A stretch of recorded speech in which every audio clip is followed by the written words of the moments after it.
গতকাল ছিল আমার নতুন টিউশনির প্রথম দিন, কিন্তু বড় ভাই সাবধান করে দিয়েছে ছাত্র নাকি অনেক টাউটবাজ, আমি যেন সেইভাবে পড়াই।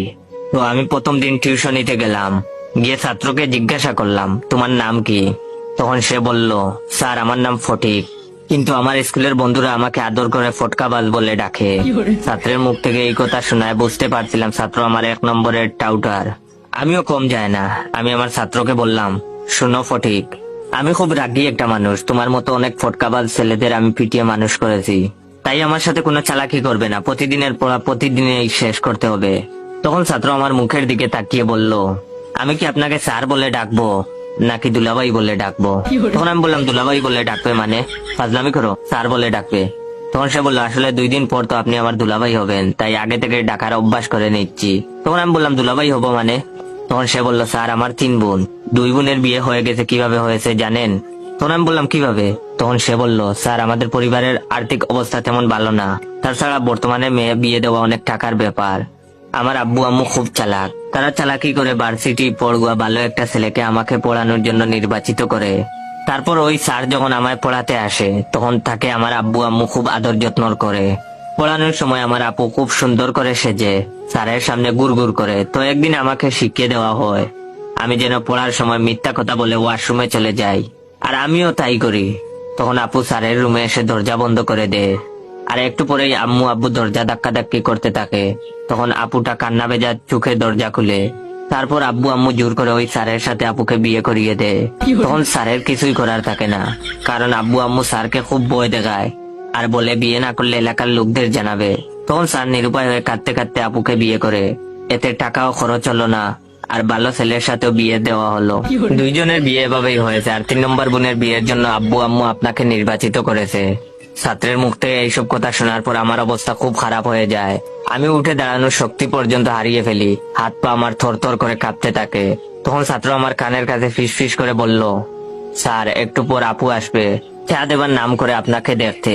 আমি তখন কথা বলার শক্তি পর্যন্ত হারিয়ে ফেলেছি।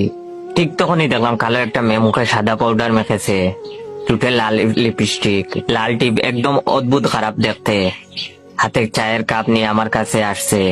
ছাত্র তখন আমার আবার ফিসফিস করে বলল, স্যার আমার আপু, তার সাথেই আপনাকে আব্বু আম্মু জোর করে বিয়ে দিবে। জানি না আমার তখন কি হয়েছিল, শরীরের সমস্ত শক্তি নিয়ে জুড়ে একটা চিৎকার দিয়ে জ্ঞান হারালাম। যখন জ্ঞান ফিরলো তখন দেখি ছাত্রের মা আমার মাথায় পানি ঢালছে, আর ছাত্রের বাবা আমার হাত পা মালিশ করছে। আমি তখন সোজা ছাত্রের মায়ের পায়ে ধরে কাঁদতে কাঁদতে বললাম, আন্টি আমায় মাফ করে দিন, আমি বিয়ে করতে পারবো না, আমি খুব গরিব, আমাকে নিয়ে আমার বাবা মার অনেক স্বপ্ন, তাছাড়া আমার গার্লফ্রেন্ডও আছে, ও যদি জানে আমি বিয়ে করেছি তাহলে আমায় মেরে ফেলবে। বাই দ্য ওয়ে এইটা মিথ্যা ডায়লগ ছিল। তখন তিনি বললেন, আরে বাবা তুমি আমার পা ছাড়ো, আর বিয়ে করবা না মানে কি? তখন আমি বললাম, আমি আপনার মেয়েকে বিয়ে করতে পারবো না। ছাত্রের মা আমার কথা শুনে একদম চমকে গেলেন। তারপর আমাকে সোফায় বসিয়ে বললেন, আমার মেয়ে মানে? আমার তো কোনো মেয়েই নেই, আমার তো একটা মাত্র ছেলে। তখন আমি বললাম, তাহলে ওই মেয়েটাকে? তখন তিনি বললেন, আমাদের বাসার কাজের মেয়ে। ওয়েট ওয়েট, গল্পটা শেষ করার আগে আমার এই ভিডিওটা আপনার 15 জন বন্ধুকে শেয়ার করে দিবেন। অনেকে আমার ভিডিওতে কমেন্ট করেন, জয় ভাই প্রতিদিন নতুন নতুন ফানি গল্প দেও না কেন? তো ভাই আপনাদের উদ্দেশ্যে, আমি ফানি গল্প দিয়ে কি করব? আপনারা তো লাইক কমেন্ট শেয়ার কিছুই করেন না। তো যদি চান আমি প্রতিদিন রেগুলার ফানি ফানি গল্প দেই, তাহলে অবশ্যই আমার এই ভিডিওটা আপনার 15 জন বন্ধুকে শেয়ার করে দিবেন, এন্ড কমেন্ট বক্সে বলবেন গল্পটা কেমন লাগছে, এরকম গল্প কি প্রতিদিন চান? যখন আন্টি বললেন ওই মেয়েটা ওনাদের বাসার কাজের মেয়ে, এই কথাটা শোনার পর আমার মাথায় আকাশ ভেঙে পড়লো।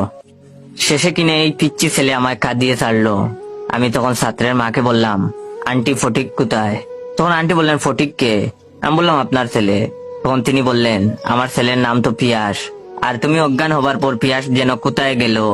আমার মাথায় তখন জিম জিম করছে, এই ছেলে তো মহা টাউটার, এই বয়সে যেরকম টাউটারি করে, বড় হলে না জানি কি কি করে। আন্টি তখন আমার মাথায় হাত রেখে বলল, বাবা তোমার মনে হয় আজ শরীরটা খারাপ, তুমি বরং আজ চলে যাও, কাল থেকে না হয়ে এসো।